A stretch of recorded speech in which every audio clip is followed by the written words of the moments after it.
nucleaga qarsoon ee cidiyaha.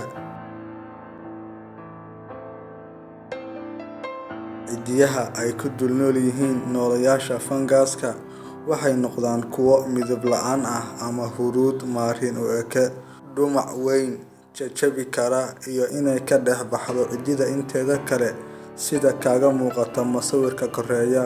Mararka qaarkoodna cididu way ka soo dhacaysaa xidhashada kabaha kulul oo huurka ah, haddana nadaafad ahaan liita. Waxay gabaad weyn u noqonaysaa ku dul noolaha fungi.